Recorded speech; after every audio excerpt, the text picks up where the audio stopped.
안녕하세요. 합격스킬입니다. 오늘은 이회독 공부법을 제 사고 과정을 보여드리면서 같이 한번 진행해 보도록 하겠습니다. 1회독과 마찬가지로 개념은 간의 교수 이론을 준비를 했고요.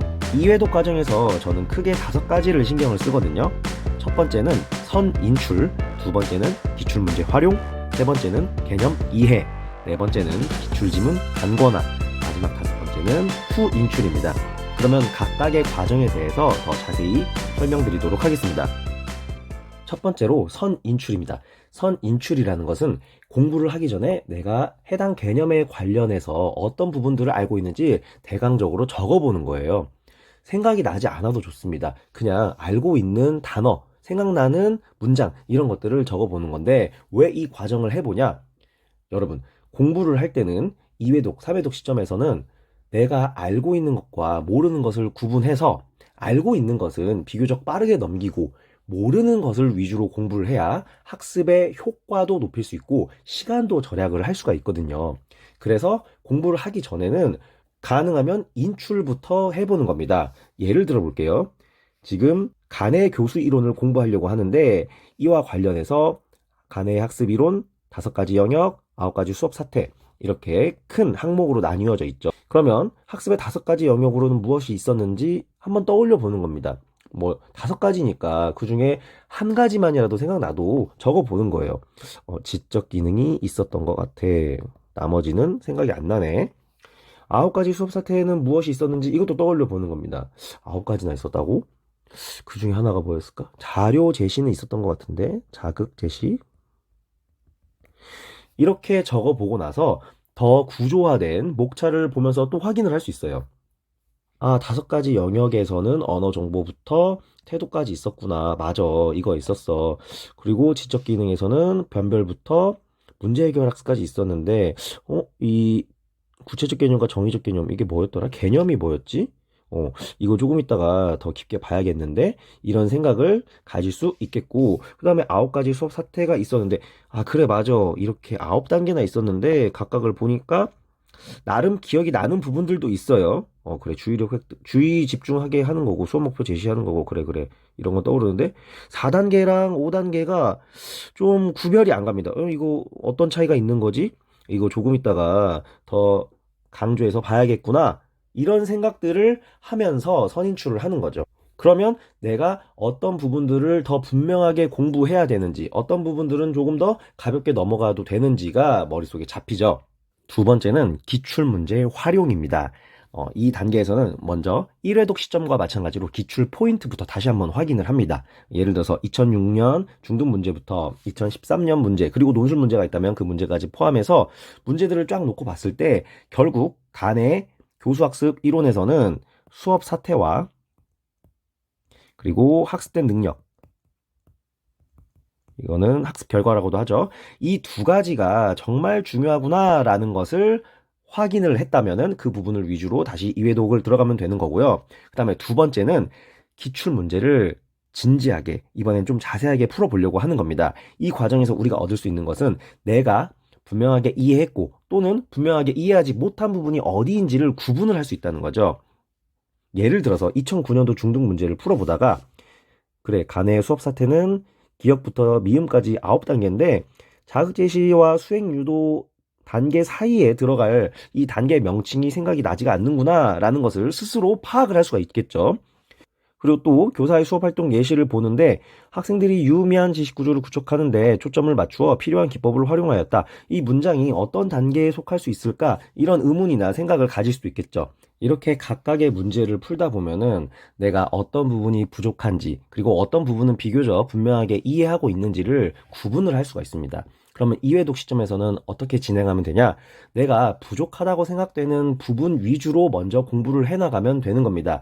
이해가 됐던 부분들은 그냥 빠르게 넘기면 되고 잘 생각이 나지 않거나 전혀 감이 잡히지 않는 그런 부분들을 위주로 공부를 해나간다면 학습의 효과는 높일 수 있고 공부 시간은 줄일 수가 있게 되는 거거든요. 그러면 세 번째, 개념 이해 단계에서는 이제 교재를 공부합니다. 그런데 그냥 무작정 처음부터 끝까지를 다 공부하기보다는 우리가 선인출 단계와 기출문제 풀이에서 어떤 부분이 부족한지를 더 분명하게 파악을 했잖아요. 그러면 그 부분 위주로 공부를 먼저 해 나가는 겁니다.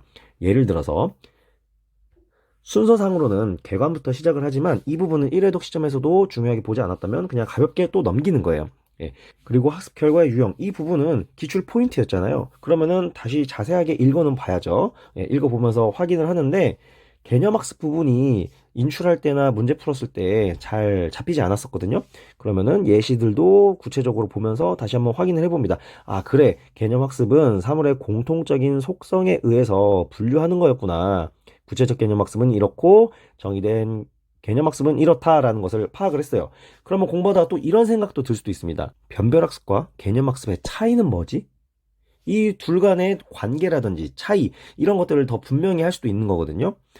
보니까 아, 그래. 변별 학습에서는 구별하는 거야. 식물, 동물 구별, 다각형 중에서 삼각형 구별. 그러면 이게 개념 학습이랑 어떤 연관이 있고 위계적으로 어떤 연계성이 있는 걸까?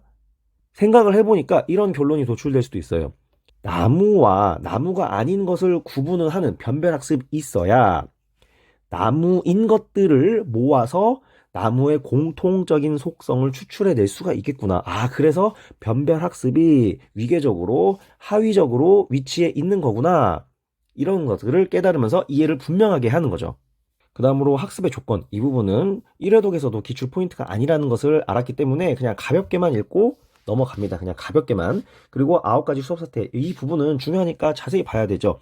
그런데 선인출이랑 기출문제 풀었을 때 수업 목표 제시, 이런 주의 집중, 이런 부분들은 분명하게 알고 있었기 때문에 가볍게 그냥 다시 넘어가면 되고요.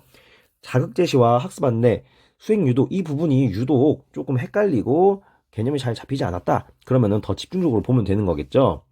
그래서 학습 안내를 보는데 말을 읽어도 잘 이해가 안 돼요. 그러면은 우리가 보충 자료를 찾아볼 수 있어야 되거든요. 인터넷으로 검색을 해보면은 요즘에는 자료들이 많이 있어서 쉽게 구할 수 있는데, 그러면 블로그 내용을 읽어보면은 넷째, 자극 자료 제시에서는 오늘 배울 핵심 키워드와 주요 내용에 대해서 학생이 지각할 수 있게 해주는 단계고, 동영상부터 사진, 애니메이션, 신문, 게임 등 다양한 매체가 자극 자료가 될 수 있다라는 것을 한 번 더 확인을 하고, 그 다음 또 학습 안내 제공 단계에서는 학습자는 아마 자극 자료를 통하여 배울 내용을 대략적으로 파악했을 겁니다.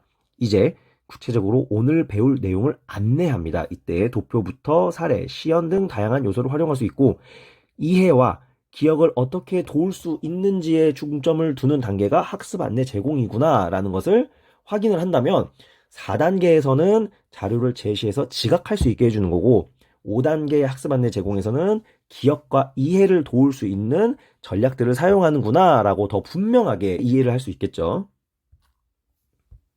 마찬가지로 또 공부를 하다가 기본적인 어휘가 잘 이해가 되지 않는다면 이런 것도 사전을 찾아보면 되거든요.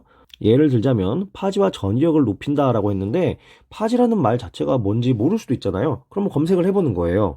검색을 해보면 이런 사전적인 내용을 확인할 수 있죠. 경험에서 얻은 정보를 유지하고 있는 것.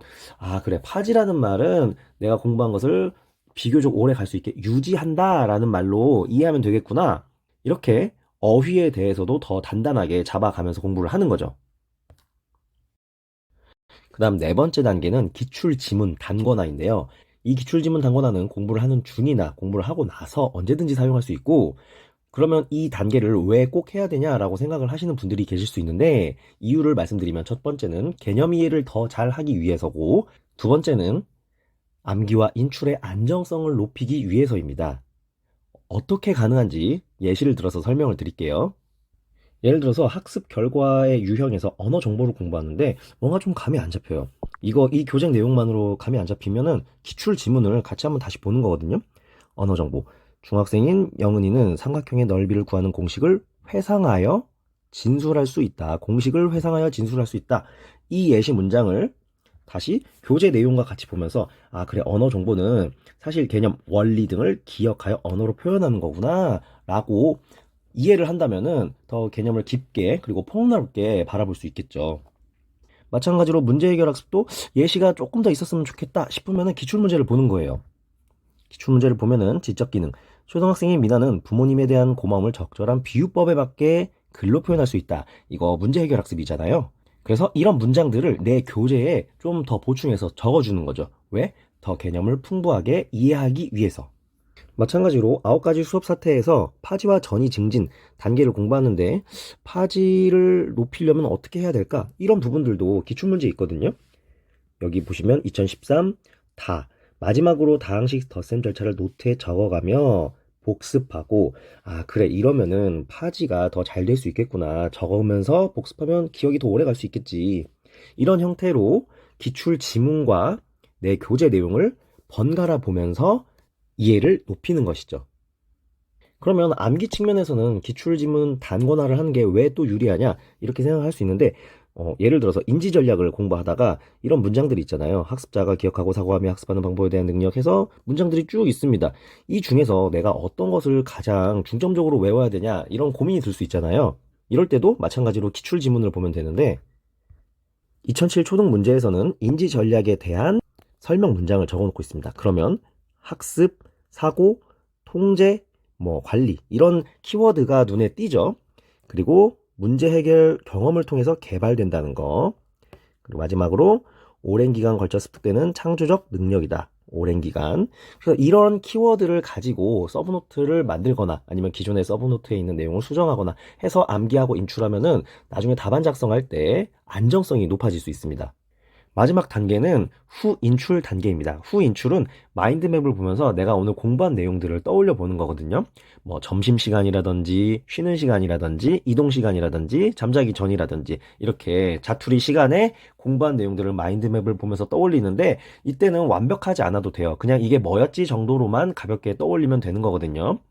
그리고 제가 10년간 멘토링을 하면서 느낀 게 뭐냐면 초수에 합격하는 분들은 굉장히 인출에 신경을 많이 쓰더라고요. 그러니까 완벽한 인출이 아니더라도 1, 2회독 시점에서는 짝 스터디라든지 주말 스터디를 이용해서 내가 오늘 공부한 개념 중에서 중요하다고 생각하는 부분 위주로만 상대방한테 설명을 해주는 거죠. 설명하는 과정에서 내가 어디가 부족했는지 다시 한번 파악할 수 있고 상대의 설명을 들으면서 더 분명하게 이해를 도울 수도 있고 이런 과정을 체계적으로 조직적으로 운영을 해 나가기 때문에 초수에 합격하는 게 또 아닌가 저는 그런 생각이 듭니다. 이상으로 2회독 시점에서 공부 방법을 안내해 드렸고요. 그 다음에 3회독, 4회독, 5회독은 다음 영상에서 또 만나도록 하겠습니다.